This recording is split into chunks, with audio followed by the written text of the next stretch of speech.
Congresswoman Ocasio-Cortez, you flew first class from New York to San Francisco last month, 2,900 miles to speak at a climate conference about the urgent need to ban private jets and reduce air travel. Can you explain that? The voice asking the question had a slight Louisiana drawl. Calm, almost gentle. Speaker of the House. Mike Johnson stood near the back of the auditorium holding a tablet in one hand. She didn't answer. Not right away.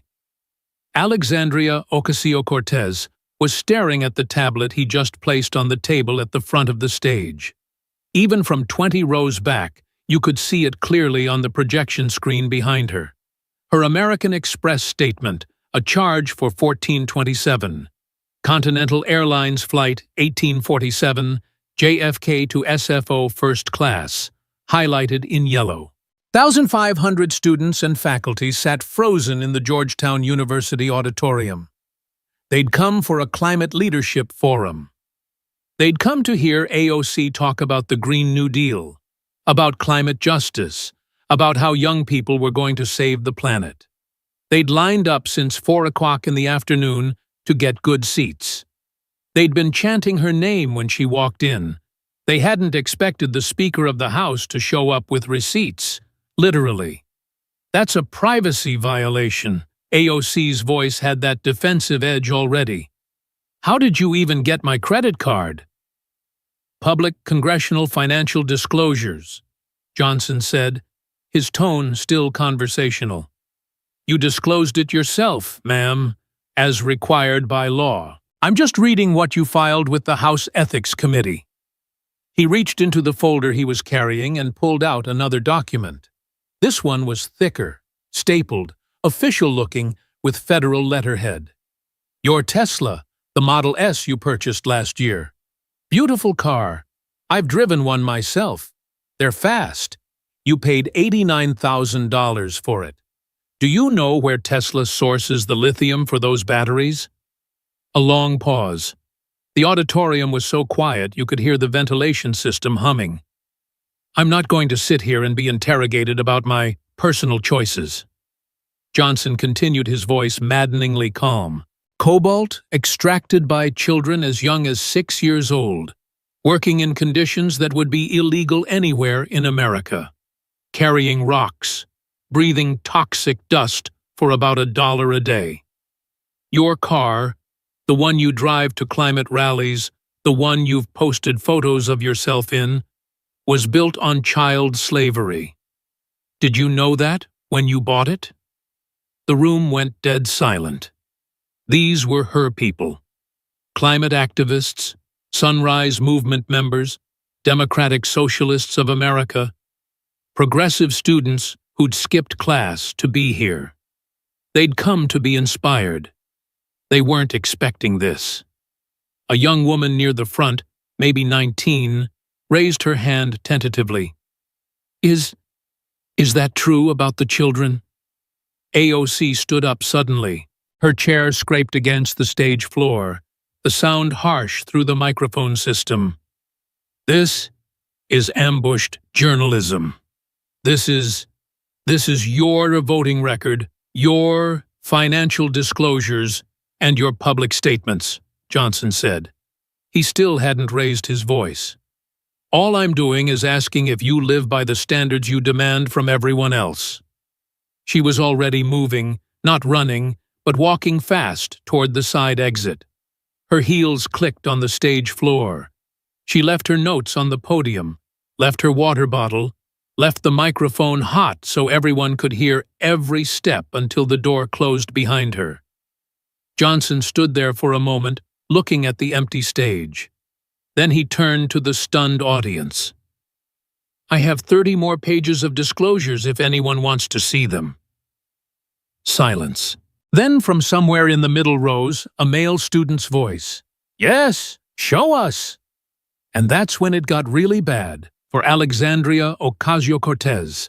But to understand how we got here, how the progressive movement's brightest star imploded in a Georgetown auditorium on a Tuesday night, you need to go back 2 hours earlier when she walked into that building thinking this was going to be another triumph. Tuesday afternoon, January 13th, 2026. Georgetown University's Gaston Hall, a neo-Gothic auditorium that looked like it belonged in Harry Potter. The Climate Leadership Forum had been in the works for months. 3 student organizations had pulled resources to make it happen. The Georgetown chapter of the Sunrise Movement, the Democratic Socialists of America Student Group, and the Climate Justice Coalition. The promotional posters were everywhere on campus. They showed AOC in that iconic pose from her first campaign. Arms crossed in tense stare, the kind of look that said she wasn't here to play nice. The text read, "A green new future is possible," in bold green letters. Below that, an evening with Congresswoman Alexandria Ocasio-Cortez. Tickets had sold out in under 3 hours when they'd gone live 2 weeks earlier. The auditorium held 1,500 people. They could have filled it 3 times over. By 6:00 p.m., students were lined up around the block. The energy was electric. These were true believers, kids who'd gotten into activism because of her, who'd knocked on doors in 2022 and 2024 because she'd inspired them, who genuinely believed that democratic socialism could save America and the planet. Inside, the organizers were doing last-minute tech checks, testing microphones, adjusting lights. A student named Maya Chen, president of the Sunrise chapter, was backstage going over the run of show for the 20th time. "She speaks for 45 minutes, Maya said to her co-organizers. "Then we do Q&A for 30, then a reception in the side room for donors and student leaders." "Is the live stream working?" someone asked. "Yeah, we've got 3 cameras. This is going to be huge for our social media." They had no idea how right they were, just not in the way they expected. In the backstage dressing room, AOC was with her team. There were 5 of them crammed into a space meant for 2. Her communications director, Marcus Valdez, her press secretary, Jen Fitzgerald, 2 legislative aides, and her boyfriend, Riley Roberts. They'd flown down from New York that afternoon, Coach actually on this flight. The irony would become apparent soon enough. "Okay, talking points," Marcus said, flipping through note cards. "Hit the urgency. We have less than a decade to prevent catastrophic warming. Hit the justice angle. Marginalized communities suffer first and worst. Hit the jobs narrative. Green New Deal means millions of good-paying union jobs."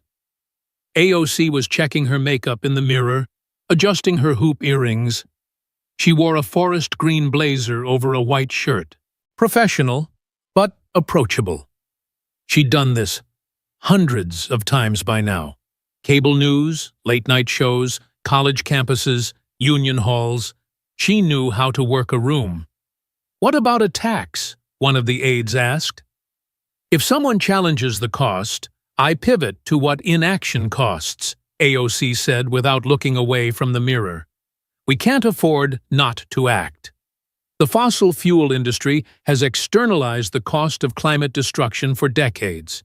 It's time to internalize it." "Perfect," Jen said. "You've got this." "I always do," AOC said, and she smiled confident. This was her crowd, her people.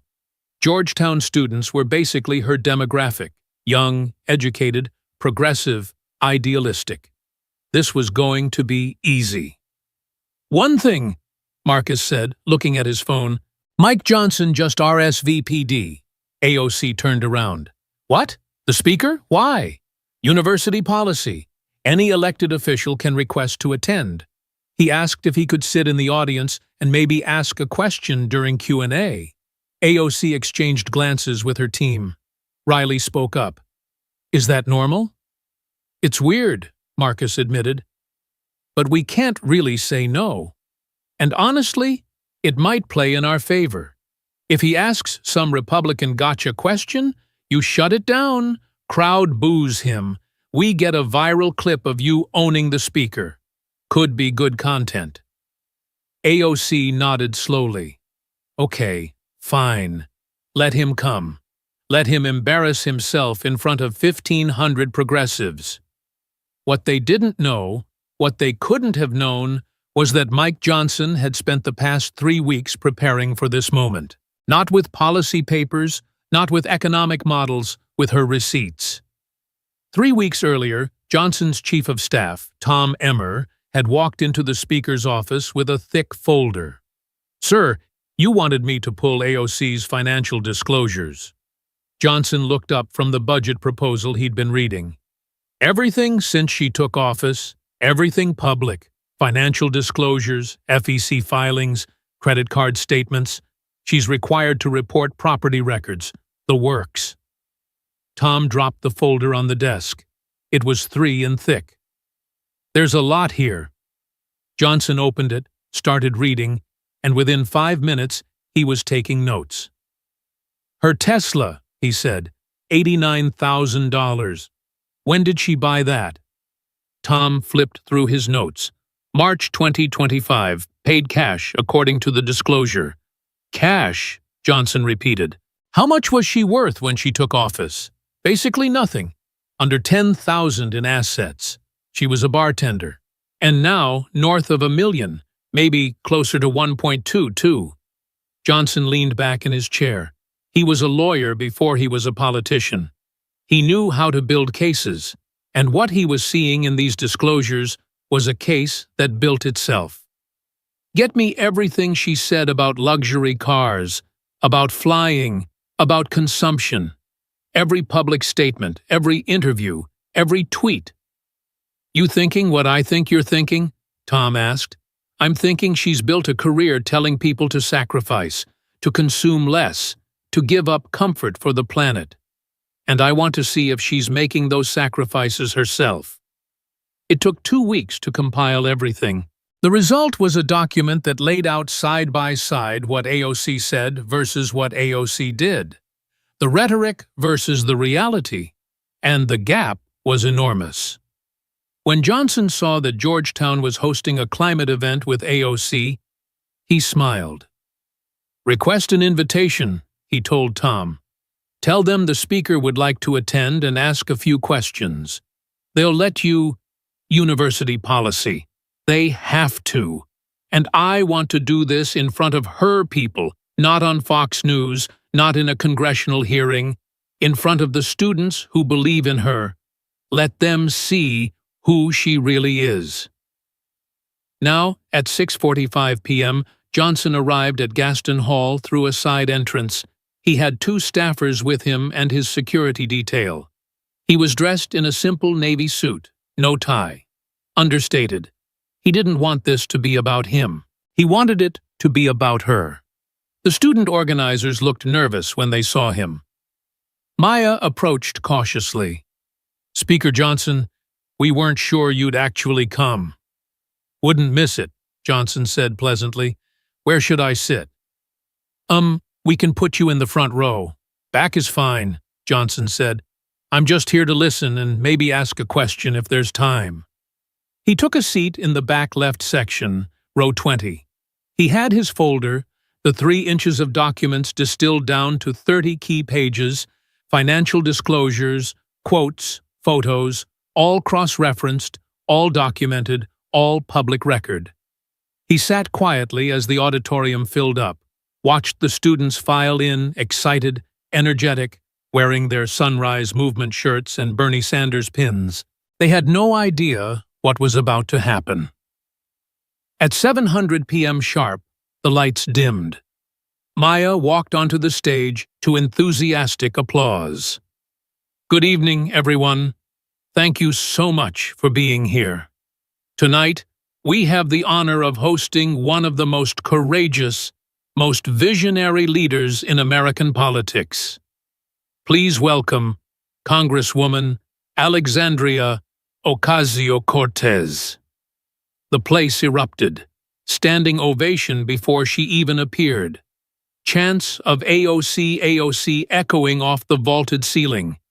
And then she walked out from stage, right, waving, smiling, that million-watt smile. She looked genuinely happy, This was her element. These were her people. She could feel the love in the room. She took the microphone from Maya and waited for the cheering to die down. "Wow," she said, laughing. "Thank you. Thank you so much. It's so good to be here at Georgetown with all of you." More cheers. You know, when I was bartending in the Bronx just a few years ago, I never imagined I'd be standing in front of brilliant young people like you talking about how we're going to save our planet and build a better future. But here we are. And I'm here because of you. Because young people refused to accept that climate catastrophe was inevitable. Because you organized. Because you voted. Because you demanded more. Applause. Snapping that progressive finger snap applause that sounds like rain. For the next 40 minutes, she was on fire. She talked about the science of climate change with the fluency of someone who'd been studying it for years. She talked about environmental racism, about how poor communities and communities of color bore the brunt of pollution and extreme weather. She talked about the Green New Deal not as a wish list, but as a necessity, as the only viable path forward. "We're told we can't afford it," she said, her voice rising with passion. "But we can't afford not to do it. Every year we delay costs us more. In money, yes, but more importantly, in lives, in futures, in the habitability of our planet." The audience was enraptured. Students were taking notes, filming on their phones. This was the AOC. They'd come to see the fighter, the visionary, the one who told them a better world was possible. "And here's what the fossil fuel industry doesn't want you to know," she continued. "This isn't about individual choices. It's about systemic change. Yes, we all need to do our part, but we can't recycle our way out of climate catastrophe. We need to transform our economy. We need to hold corporations accountable. We need to prioritize people and planet over profit." More applause, more snapping. The wealthy, and I mean the really wealthy, the billionaire class, they're the ones driving consumption. Private jets, yachts, mansions that use more energy in a month than a working family uses in a year. They're the ones who need to sacrifice, not working people who are just trying to survive. She was building to her conclusion. So when people ask me, is the Green New Deal realistic? I say, what's realistic is that we have about 8 years to cut emissions in half or face irreversible warming. What's realistic is that we have the technology, the resources, and the will to do this. The only question is whether we have the courage. And looking at all of you, I know we do. Standing ovation, the entire auditorium on its feet. She stood there soaking it in, smiling, waving. This was going exactly as planned. "Okay," she said when people finally sat down. "I think we have time for some questions. Let's hear from you all." Maya stepped forward with a microphone to take questions from the audience. Hands shot up everywhere. Maya pointed to a young woman in the third row. "Hi, Congresswoman. Thank you so much for being here. My question is about—" "Excuse me," a voice called from the back. "I have a question first, if that's okay." Everyone turned. Mike Johnson was standing row 20, back left. The energy in the room changed instantly. Some boos, some confused murmurs. AOC's smile faltered just slightly. Maya looked uncertain. "Speaker Johnson, we usually take questions from students first." "I understand," Johnson said pleasantly. "But I did RSVP specifically to ask the Congresswoman a few questions. University policy says elected officials can participate. I'll be brief, I promise." Maya looked at AOC. AOC nodded tightly. "It's fine. Let him ask." Johnson smiled. "Thank you, Congresswoman. I really did enjoy your talk. Very passionate. I want to ask about implementation." "Implementation?" AOC said carefully. "Yes, ma'am. You've talked a lot tonight about sacrifice, about how the wealthy need to change their consumption patterns, about how we all need to do our part for the climate. I'm curious how you're implementing those principles in your own life. Can we talk about that? And that's when the temperature in the room changed, because suddenly, this wasn't about policy. This was about her. AOC shifted her weight slightly, her expression guarded. I tried to live consistently with my values. Yes, I'm glad to hear that, Johnson said. He was still standing in the back, speaking clearly. So his voice carried. Because you mentioned private jets, you said they should be banned, that even commercial air travel needs to be dramatically reduced. I think your exact words were. He pulled out his phone and read from it. No one needs to fly cross-country for a vacation. That's a luxury we can't afford anymore. Do you remember saying that? In the context of the climate emergency, we need to reduce unnecessary air travel? Yes. So, I'm curious about your trip to San Francisco last month, December 14th. You flew from New York to speak at a climate conference. That's 2,900 miles each way. There's a train Amtrak takes about 3 days, much lower emissions. Why didn't you take the train? There was a pause. You could feel the audience starting to pay attention in a different way. This wasn't abstract policy anymore. I have congressional obligations. I can't spend 6 days traveling. But the conference was Friday through Sunday. You flew out Thursday night. Flew back Monday morning. So you had Thursday to fly out, Monday to fly back. You could have left Tuesday, arrived Friday, been there for the conference, then left Sunday evening, and been back Wednesday. That's 6 days. But you had them. You chose not to use them. Why? AOC's voice took on an edge. I think we need to be practical about. I agree completely. Practical. So, you flew. But you didn't just fly. You flew first class. Johnson held up his tablet. Even from the back of the room, people could see it. The projection screen behind AOC showed her American Express statement. Continental Flight 11847. JFK to SFO. Date December 14th. Amount $14.27. First class costs Wildem 4000s. Coach on that same flight was $340. You spent an extra $1,000 taxpayer money since you expensed it through your congressional office for extra legroom and free champagne on a flight. You say people shouldn't be taking it all. Can you explain that? The room was dead quiet now.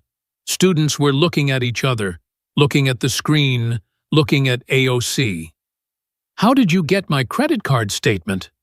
Her voice was sharp. Now, that's a privacy. Public congressional financial disclosure, Johnson said calmly. You filed it yourself with the House Ethics Committee as required by the Ethics and Government Act of 1978. It's public record. Anyone can request it. I didn't hack anything. I didn't violate anything. I just read what you disclosed. He reached into his folder and pulled out a thick, stapled document.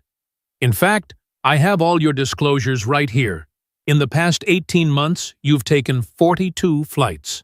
42. 28 of them were first class or business class. The remainder were coach, but mostly short flights where first class isn't available. He looked up from the document. 42 flights in 18 months, while telling Americans that flying is destroying the planet. 28 of those in first class while telling working people they consume too much. Can you help me understand that? AOC's jaw was tight. Those were for congressional business. Some were, Johnson acknowledged.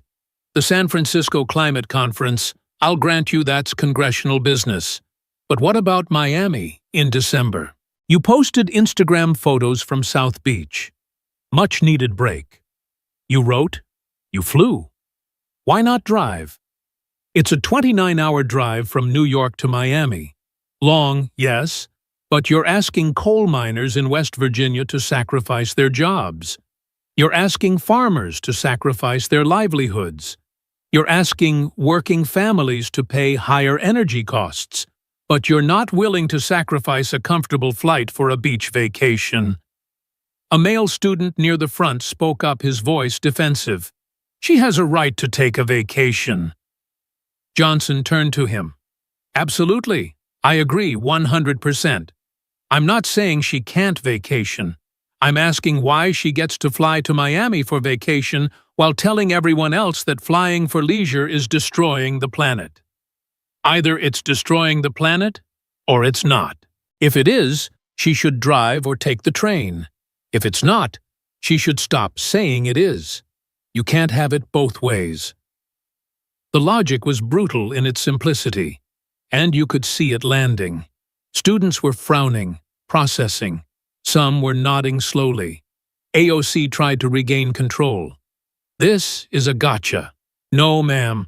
A gotcha is a trick question based on twisting your words. This is your financial disclosure compared to your public statements, your actions compared to your rhetoric. There's no trick. These are flights you took. These are things you said. I'm just asking if they're consistent. Johnson didn't wait for her response. He was building momentum now like a prosecutor in closing arguments. Let's talk about your car. You drive a Tesla Model S, correct? Yes, AOC said wearily. Beautiful car. I test drove one once. They're incredibly fast. You paid $89,000 for it. That's according to your financial disclosure from March 2025. Do you remember what you said about luxury cars 2 years ago? He pulled out his phone again, scrolled, found what he was looking for. This is from your appearance on Pod Save America in June 2023. You said, and I quote, "No one needs a car that costs more than $50,000. Luxury cars are climate crimes. They're wealth hoarding on wheels. They're status symbols that kill the planet." End quote. Do you remember saying that? Silence. So, my question is simple. If luxury cars are climate crimes, why do you drive one? Tesla is electric. AOC started. I know it's electric. Electric is better for emissions during operation, no question. But let's talk about how that car gets made. Do you know where Tesla sources the lithium for those batteries? More silence. Lithium mines in the Atacama Desert, in Chile, in Argentina, and in Australia. The extraction process uses enormous amounts of water, about 500,000 gall per ton of lithium in drought-prone regions, and it leaves behind toxic waste that contaminates groundwater. He paused. But lithium isn't the biggest problem. The real issue is cobalt. Your Tesla has about 22 kilometers of cobalt in its battery. Do you know where most of the world's cobalt comes from? AOC didn't answer. The Democratic Republic of Congo, about 70% of global cobalt supply. And do you know how that cobalt is extracted? He looked down at his phone, reading from it. A 2019 Amnesty International report titled "This is What We Die For" documented the conditions. Open pit mines, many of them artisanal, which is a polite way of saying unregulated and dangerous. The report found that approximately 40,000 children work in these cobalt mines, some as young as 6 years old. They work 10 to 12-hour days carrying sacks of rocks that weigh more than they do breathing toxic dust that causes permanent lung damage for about $1 a day. The auditorium was completely silent. Now, this was different from the flights. This was about child exploitation. And these students, these were people who cared deeply about labor rights, about global justice, about human dignity. Johnson looked up from his phone directly at AOC. Your car. The Tesla Model S that you drive around Washington, that you've posted photos of yourself in front of, that you called My Baby on Instagram last spring, has a battery built with cobalt that was very likely extracted by child labor. When you bought that $89,000 car, did you know about the children in the Congo? AOC's face was flushed. All cars require resource extraction. True, Johnson said. But you could have bought a used car. You could have bought a much cheaper electric vehicle. A Nissan Leaf costs $30,000 and has a smaller battery, less cobalt. You could have taken public transportation. DC has an excellent metro system. You could have done what you tell poor people to do. Make do with less. Make sacrifices. Prioritize the planet over convenience.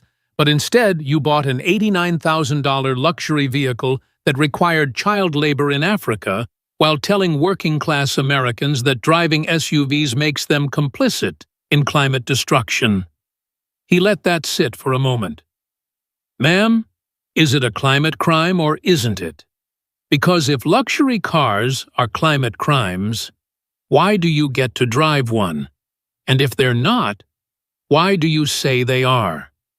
A young woman in the audience, maybe 20 years old, spoke up. Her voice was shaky. Is that true about the children? Johnson nodded. Amnesty International 2019. I can give you the full citation. The report is called "This is What We Die For: Human Rights Abuses in the Democratic Republic of Congo Power. The Global Trade in Cobalt." It's about 70 pages. Very well documented. You could hear people pulling out their phones, Googling, checking, the rustling of verification happening in real time. AOC tried to pivot. I'm not going to stand here and be lectured about ethics by someone who voted against. I voted for H.R. 4358, the Child Labor Deterrence Act, Johnson interrupted. You voted against it because you said it didn't go far enough, that it needed stronger provisions. But while you were voting against it for not being pure enough, you were driving a car built with the very child labor the bill tried to address. That's not a lecture, Congresswoman. That's just a fact. Johnson flipped to another page in his folder. Let's talk about the Met Gala. September 2021. You wore that dress white with "Tax the Rich" written in red on the back. I remember it. Everyone remembers it.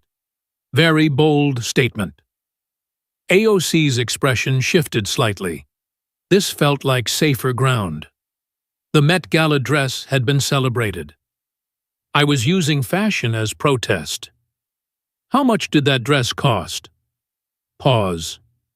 It was loaned to me by the designer Aurora James. I didn't pay, but she had to make it. Custom dress hand-sewn for you specifically. Do you know what the materials and labor cost? I didn't pay for it. About $35,000. That's what reporters estimated based on similar custom pieces. Hand-sewn message. Luxury fabric, custom fitted. $35,000 for a dress you wore for about 4 hours. He pulled out another sheet. Do you know what the median household income is in your district? The Bronx and Queens communities you represent? He looked at the paper. $56,300 per year. The median family in your district makes $56,000 a year. The dress you wore to protest wealth inequality cost 2 to 3s of their annual income for one night.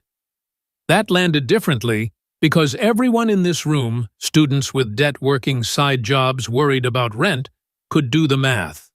$35,000. Most of them didn't have that much money total. But you didn't pay for it, a student called out, trying to defend her. No, Johnson agreed. She didn't. A wealthy designer gave it to her. Which raises the question, why does a wealthy designer give $35,000 worth of custom fashion to a congresswoman? What does the designer get in return? Access influence. The social capital of having AOC wear her design. He turned back to AOC. But let's set that aside. The deeper question is this. You wore a tax the rich message to an event where tickets cost $30,000 each.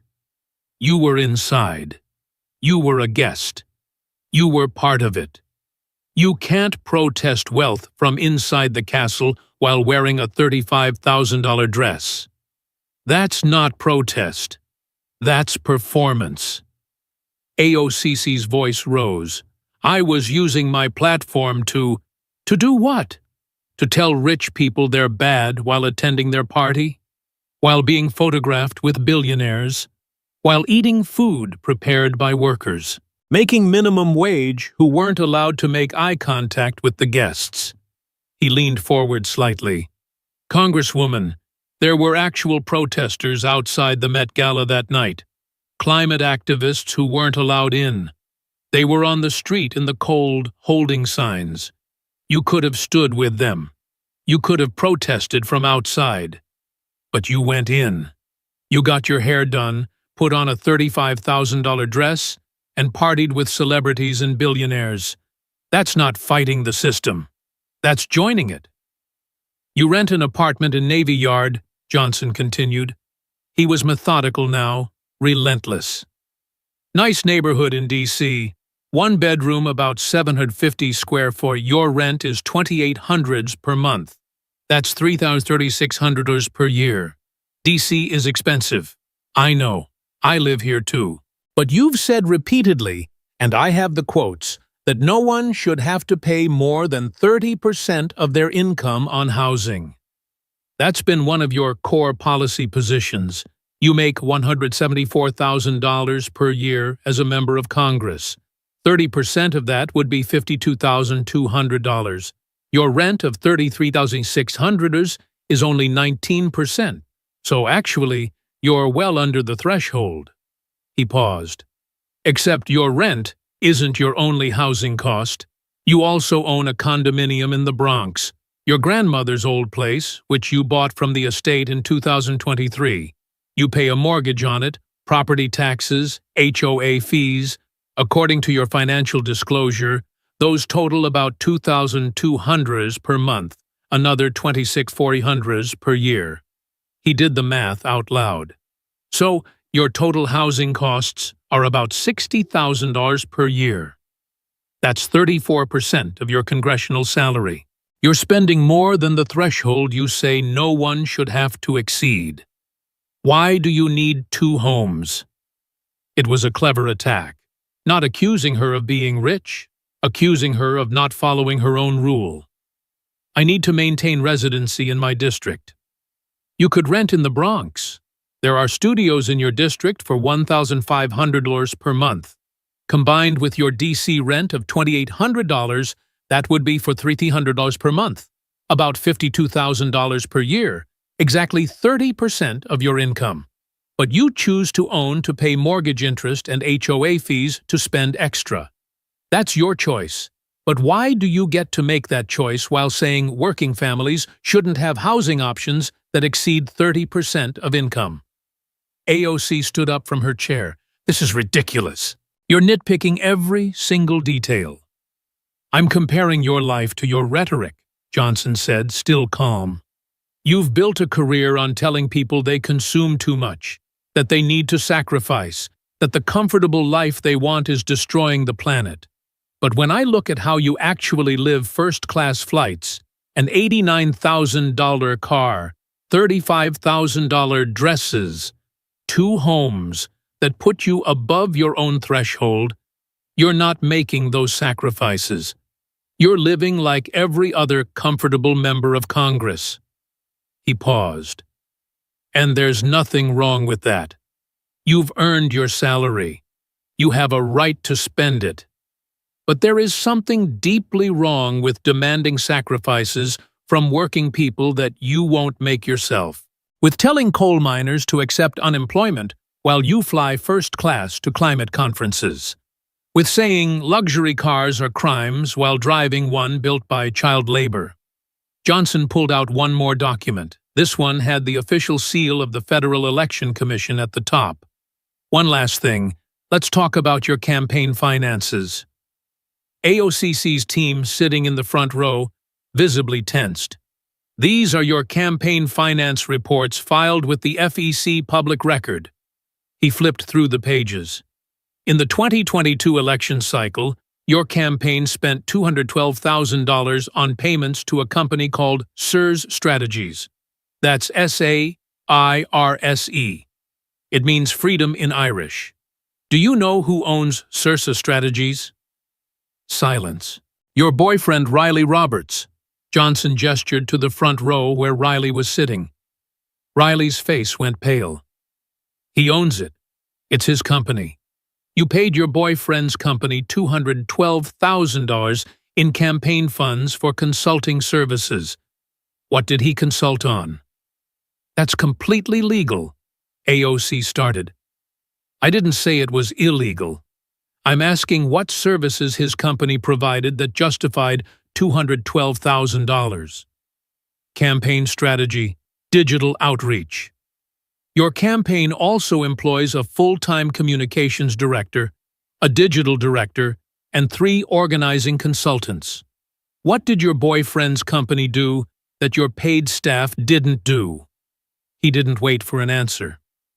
You also paid $180,000 to a company called Blue Horizon Media. Do you know who owns Blue Horizon Media? Your former chief of staff.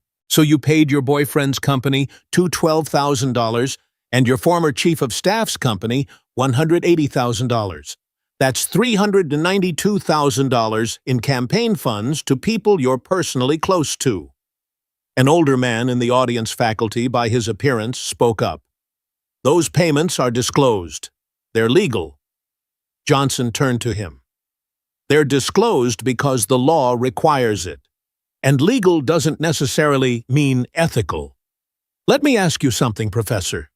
If a Republican member of Congress paid their spouse's company $200,000 in campaign funds, would you think that was okay, or would you call it corruption? Murmurs of agreement rippled through the audience. Johnson turned back to AOC.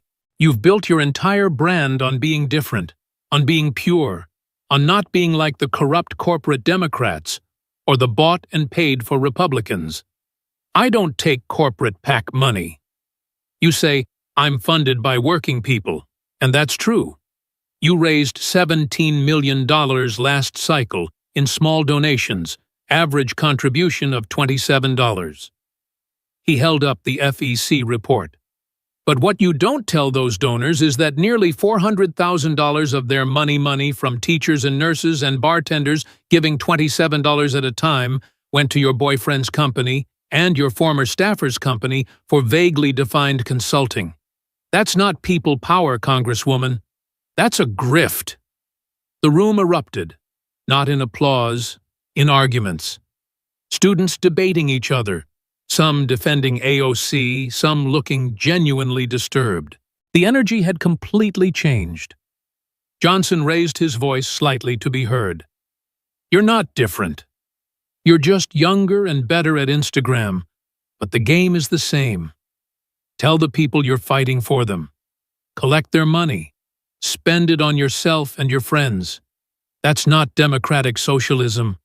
That's the same old corruption with better branding. AOC's voice was shaking now, either with anger or panic or both. This is coordinated character assassination. These are your financial disclosures, Johnson said, your FEC reports, your public statements. All I did was read them and ask questions. A young woman stood up, row 7, left side. She had green hair and wore a Sunrise Movement shirt. Congresswoman, her voice was trembling. Is it true about the child labor in the cobalt mines? AOC turned to look at her. This was supposed to be her audience, her people. It's more complicated than he's making it sound. Is it true? Yes or no? The young woman's voice was stronger now. Are children mining cobalt for Tesla batteries? Long pause. The entire room was waiting.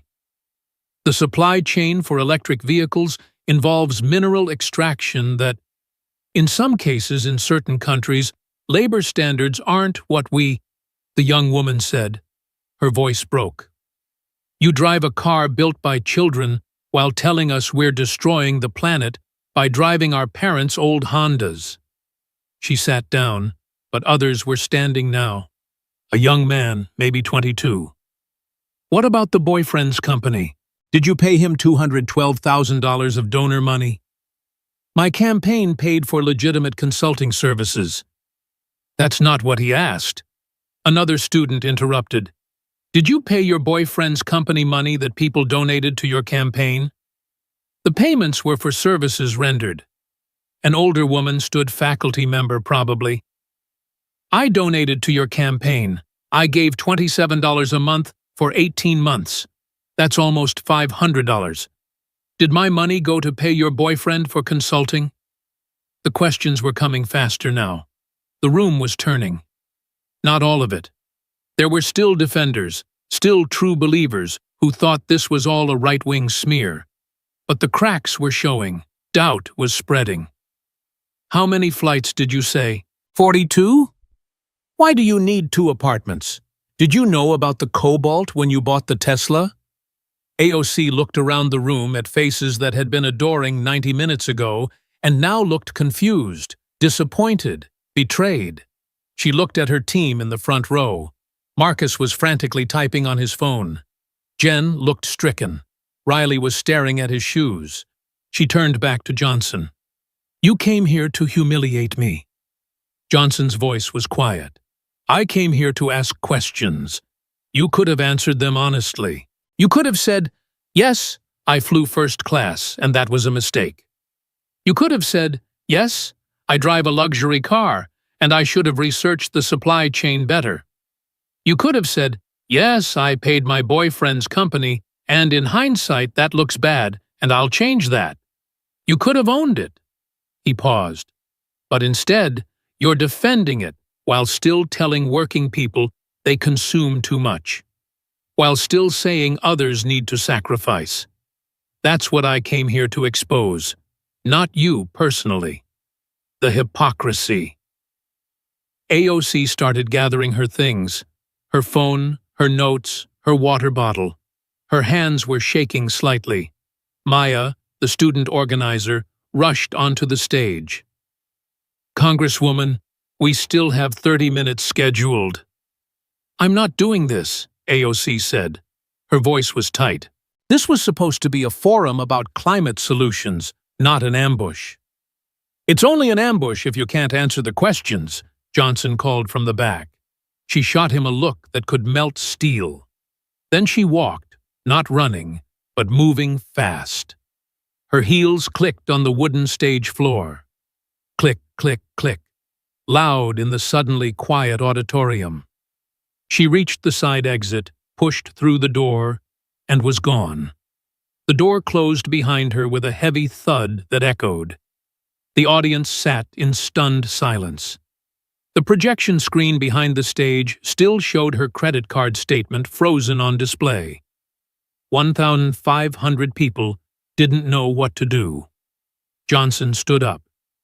I have 30 more pages of her disclosures here. Does anyone want to see them, or should we call it a night? For a moment, nothing. Then a student near the front. Show us. Another voice.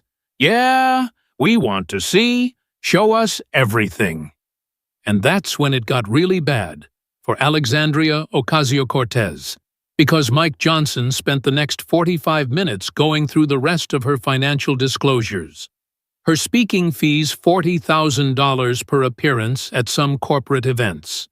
Her book deal advance of $350,000. Brand partnerships she'd done.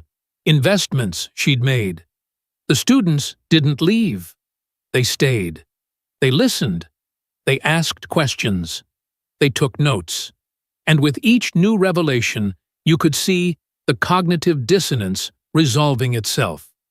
The woman they'd believed in, the champion of the working class, lived like the elite she claimed to fight against. Not all of them turned. Some remained loyal, convinced this was all a hit job. But many others, maybe half the room, left with questions they couldn't answer. Why does she get to fly first class? Why does she drive a car built by child labor? Why did my $27 donation pay her boyfriend? By the time Johnson finished, it was almost 9:00 p.m. About half the audience had trickled out. The energy was gone. What had started as a celebration had turned into an autopsy. Johnson gathered his papers, thanked the remaining students for their time, and left through a side exit. The footage was everywhere within an hour. Not from CNN or MSNBC, from the students themselves. They'd been filming on their phones, multiple angles, different perspectives, and they uploaded everything. The clip that went most viral wasn't even AOC walking out. It was a 19-second moment. Johnson: did you know about the child labor in the cobalt mines when you bought the Tesla? AOC, long pause. The supply chain is complicated. Student: that's a yes. You knew. That clip got 20 million views in the first 12 hours. The second most viral clip was the boyfriend's company question. The moment Johnson said $212,000 to your boyfriend's company, and the camera caught Riley's face going pale. Twitter exploded, but not the way AOC's team expected. Yes, conservatives were sharing the clips gleefully. AOC exposed as fraud. The socialist drives a child labor car. Predictable stuff. But what really hurt was the progressive accounts, the left-wing activists who'd defended her for years. I've knocked doors for AOC. I've donated. I've defended her against every attack. But paying your boyfriend $200K in campaign funds, that's not what I signed up for. 127,000 likes. The child labor thing is bothering me, like really bothering me. We can't claim to care about global justice and then drive cars built by 6-year-olds. 89,000 likes. I don't think AOC is evil. I think she got comfortable. And that's exactly what we were afraid would happen. Meet the new boss, same as the old boss. 156 likes. The Democratic Socialists of America issued a statement. It was careful, lawyerly. We believe all elected officials, including our allies, should be held accountable to the values they espouse. We encourage self-reflection and course correction. Translation: we're not defending this. The Sunrise Movement was more direct. Their national Twitter account posted, "Climate justice means justice for everyone, including children in Congo cobalt mines. No exceptions, not for anyone." They didn't mention AOC by name. They didn't have to. By Friday morning, the New York Times had a piece. Ocasio-Cortez faces questions about lifestyle and campaign spending. The article was balanced, factual, and devastating. It laid out everything Johnson had presented, verified it against public records, and asked the obvious question, how can you demand sacrifice from others while not sacrificing yourself? AOC's office released a statement Friday afternoon. It was 2 pages long. It called Johnson's questions bad faith attacks designed to distract from his party's climate denialism. It said the FEC filings were completely legal and properly disclosed.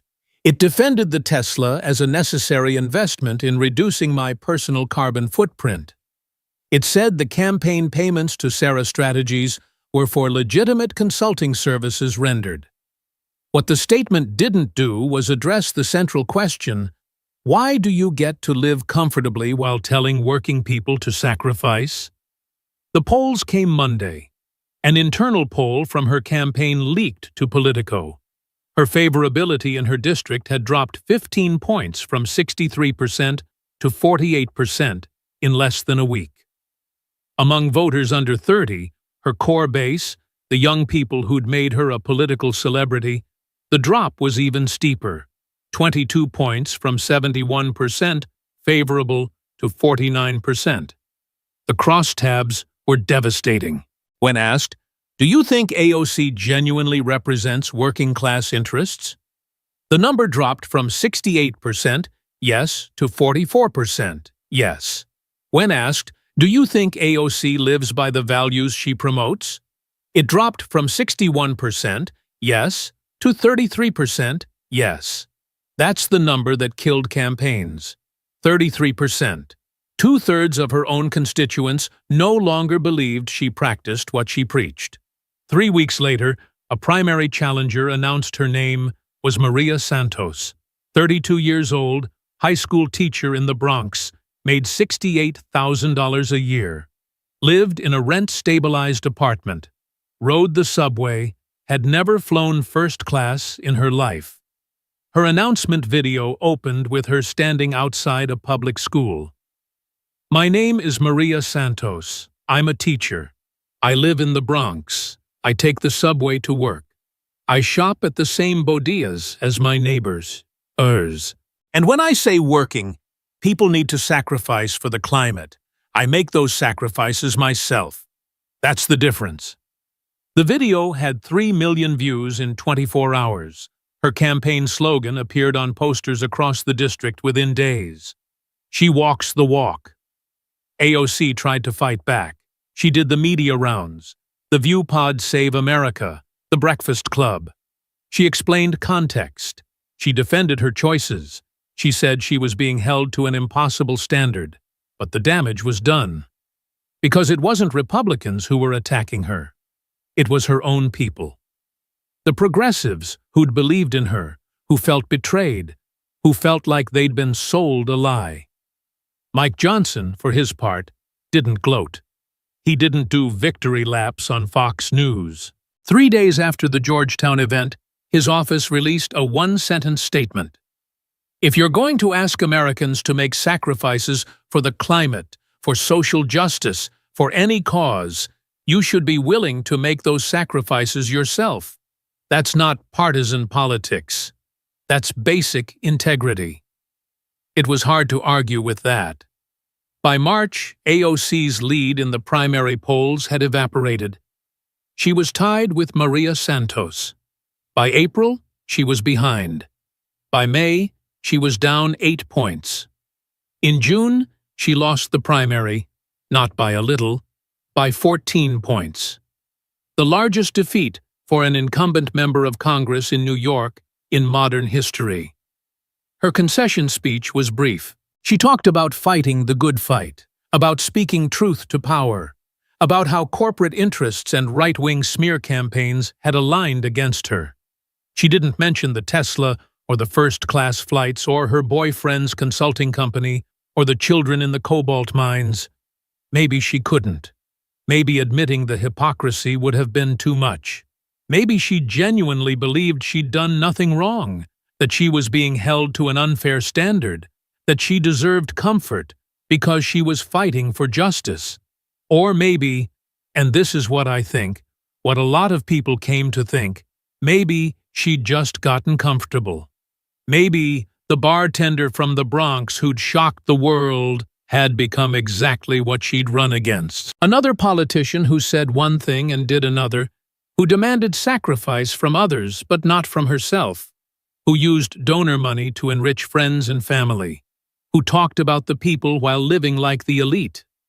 It wasn't Mike Johnson who destroyed Alexandria Ocasio-Cortez's political career.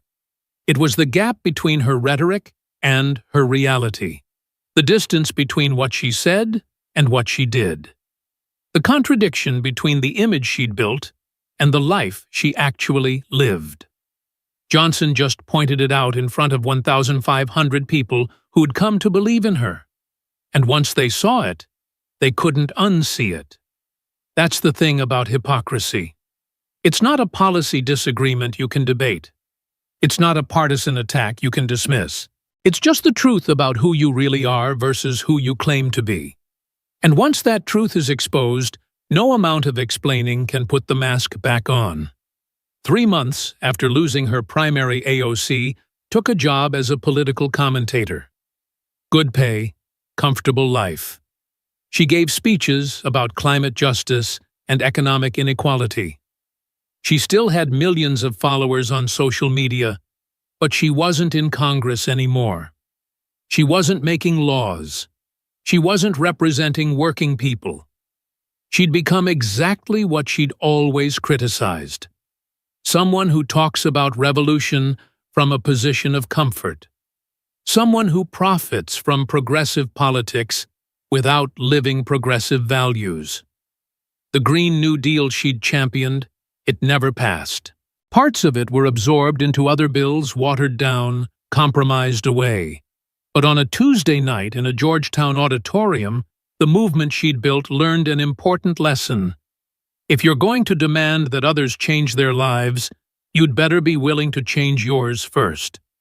If you're going to call for sacrifice, you'd better be willing to sacrifice. If you're going to fight the system, you can't become part of it. It's a simple lesson, but apparently it's one that even the most celebrated progressive of her generation couldn't learn. Or maybe she learned it just too late.